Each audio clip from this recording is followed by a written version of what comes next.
कभी कभी जीवन में ऐसे मोड़ आते हैं जब सब द्वार बंद लगते हैं और कोई उत्तर नहीं मिलता। महाराज जी तब एक सन्यासी रूप में थे। कोई नाम नहीं, कोई परिचय नहीं, बस हृदय में एक ही पुकार, राधे राधे।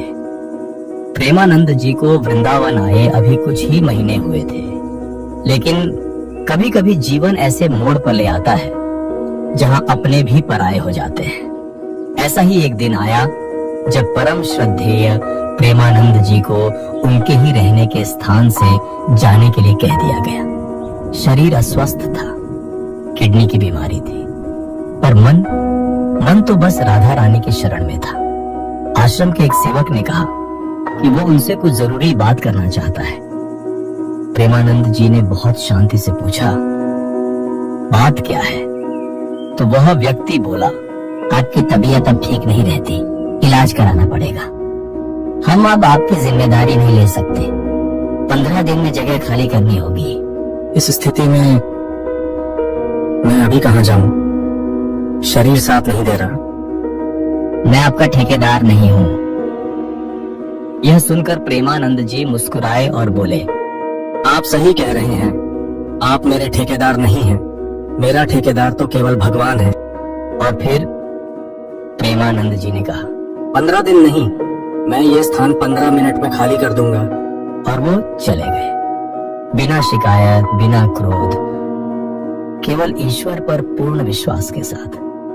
क्योंकि जब मनुष्य सब खो देता है तब परमात्मा सब बन जाते हैं। और यही लीला है उनकी, जो अपने भक्त का हर कदम खुद संभालते हैं।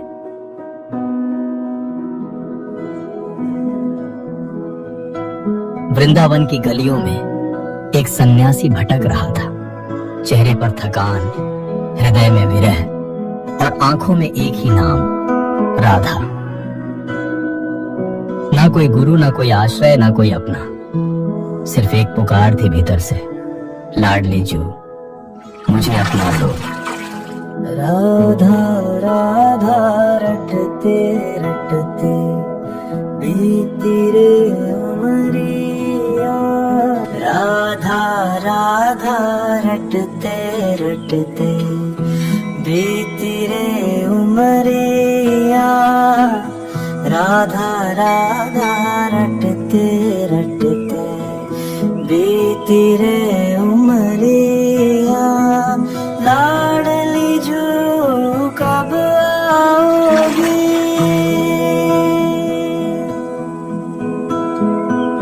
लाडली जू कब आओगी, इस दास की डगरिया, राधा राधा रटते रटते बीती रे उमरिया, राधा राधा रटते रटते बीती रे उमरिया, लाडली जू कब आओगी, दास की डगरिया, राधा राधा रटते रटते।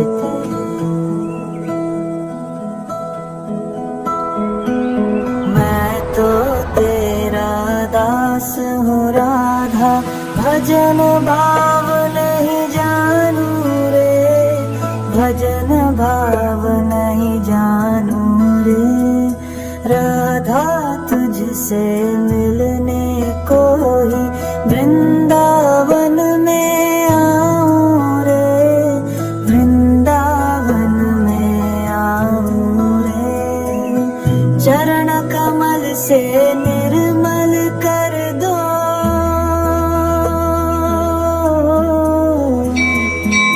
चरण कमल से निर्मल कर दो, दास की झोपड़ियाँ, राधा राधा रटते रटते बीती रे उमरिया, राधा राधा रटते रटते बीती रे उमरिया, लाडली जू कब आओगी, इस बाबा की डगरिया राधा राधा रटते रटते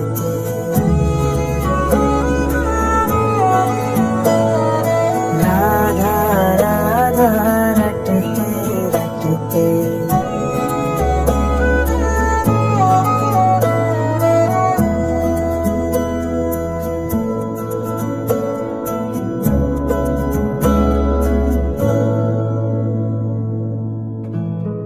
उस दिन दोपहर के समय जब सब कुछ छूटता सा लग रहा था, वो मदन मोहन मंदिर के पास एक टीले पर चढ़ गए। वहां बैठकर विरह से भरे हृदय से लाडली रानी से विनती करने लगे, हे राधे, अगर आप सच में मेरी हैं, तो इस वृंदावन में बस एक कोना दे दीजिए, जहां मैं आपकी चरण रज में ये जीवन बिता सकूं, वरना आज की रात बनारस लौट जाऊंगा। उस टीले पर बैठकर उन्होंने अपना हृदय जैसे बहा दिया। आंखें नम थीं, पर मन भीतर से बिल्कुल टूट चुका था। राधा राधा रटते रटते बीती रे उमरिया राधा राधा। कुछ देर वहां बैठे रहने के बाद वो धीरे धीरे नीचे उतर आए। मन ही मन सोच रहे थे, जब रहने की कोई व्यवस्था नहीं है, तो अब मुझे आज रात की ट्रेन से बनारस लौटना ही होगा।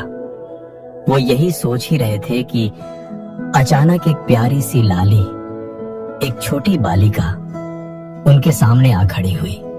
गौरवर्ण और आंखों में एक ऐसी मासूम रोशनी, वो उनके आसपास खिलने लगी। मुस्कुराती रही और बोली, जय गो बाबा, जय गो, जय गो बाबा, जय गो, जय गो बाबा, जय गो, जय गो बाबा। कुछ क्षणों तक वो लाली उनके आसपास खेलती रही, कभी उनकी ओर देखकर मुस्कुराती, कभी जमीन पर फूलों को देखती, और फिर जैसे आई थी वैसे ही अचानक ओझल हो गई। उन्होंने पलट कर देखा, आसपास नजरें दौड़ाई, पर वो कहीं नहीं थी, ना गली में, ना मंदिर के द्वार पर, ना किसी पेड़ की ओट में, जैसे हवा में समा गई हो, जैसे कोई सपना था। पर मन गवाही दे रहा था, ये कोई साधारण बालिका नहीं थी। प्रेमानंद जी ने पास में रहने वाले कुछ साधुओं से पूछा, बाबा क्षमा करें, अभी यहाँ एक छोटी सी लाली आई थी, क्या आप जानते हैं वो कौन थी, कहाँ से आई थी? और फिर जैसे ही मेरी नजर हटी वो गायब हो गई। लड़की यहाँ? बाबा, यहाँ तो कई दिनों से कोई बच्चा नहीं आया। नहीं बाबा, वो मुझे देख रही थी, मुस्कुरा रही थी। आपको भ्रम हुआ होगा शायद। ये इलाका तो विरक्त साधुओं का है, कोई परिवार या बालिका नहीं रहती।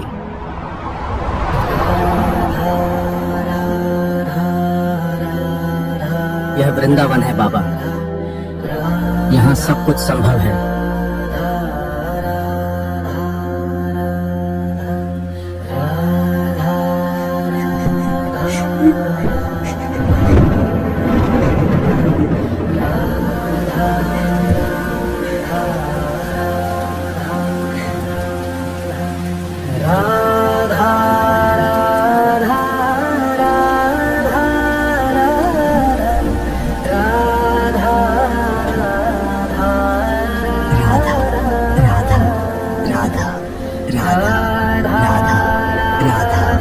प्रेमानंद जी लौटे, मन अब भी कांप रहा था, पर भीतर कहीं एक शांति उतर आई थी, क्योंकि अब उन्हें समझ में आ चुका था, वो जो छोटी सी बालिका आई थी वो कोई और नहीं, स्वयं राधा रानी थी। लाडली स्वरूप में आई और अपनी कृपा दे गई। उसी शाम एक व्यक्ति जो उन्हें पहले से जानता था आगे आया और बोला, बाबा, गौशाला के पास एक छोटी सी कुटिया है, अगर आप चाहें तो वहां रह सकते हैं। ना कोई मांग, ना कोई प्रयास, बस राधा रानी की कृपा से वो स्थान मिल गया।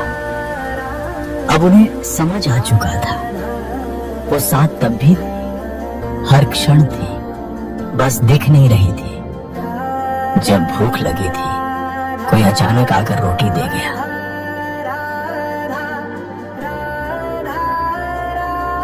जब बारिश में भीगने लगे, कोई चुपचाप चादर रख गया।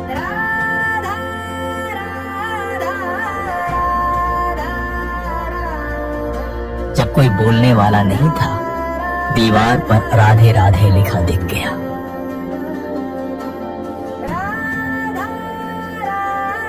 उन्हें अब ये एहसास हो गया है कि ये कोई संयोग नहीं था, ये लीलाएं थी लाडली रानी की, जिसे सबने अकेला समझा। वो तो हर पल राधा रानी की बाहों में था।